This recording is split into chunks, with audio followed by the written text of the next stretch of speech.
Hello friends, આજે આપણે ધોરણ 7 એમાં સંસ્કૃત વિષયમાં એકમ 8 સમય આપેલો છે તેનું સ્વાધ્યાય પોથીનું સોલ્યુશન જોઈશું. તેમાં શરૂઆતનો પ્રશ્ન એક જે છે એ શબ્દો આપણે વાંચીને સુંદર અક્ષરે એના એ જ લખવાના છે. જો તમે આ 10 સુધીના શબ્દો એના એ જ આપણે જોઈને લખવાના છે. ત્યાર પછી આપણને ઘડિયાળ આપેલી છે જેના આપણે સંસ્કૃતમાં લખવાના છે.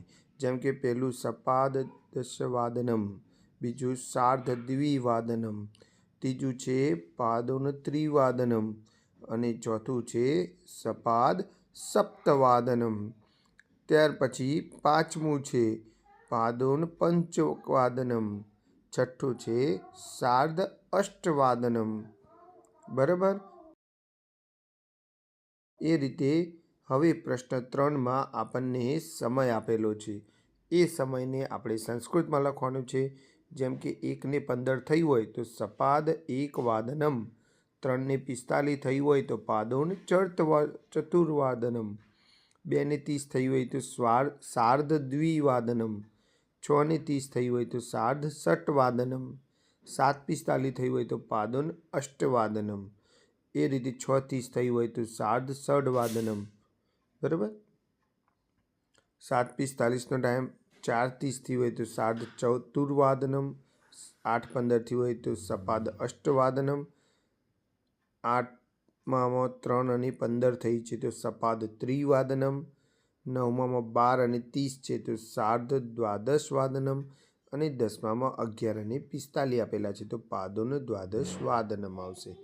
બરાબર, એટલે કે અહીંયા જોઈ શકો છો તમે કે જો 15નો હોય ટાઈમ તો સપાદ, 30નો ટાઈમ હોય મિનિટનો તો સાર્ધ અને 45નો ટાઈમ હોય તો પાદોન. બરાબર, ચલો આગળ જોઈએ. હવે આપણે સમય આપેલો છે તો પહેલામાં આવશે 7:15, બીજામાં આવશે 9:30, ત્રીજામાં આવશે 4:45, ચોથામાં આવશે 12:15, પાંચમામાં આવશે 11:30, છઠ્ઠામાં આવશે 5:45, સાતમામાં આવશે 8:15.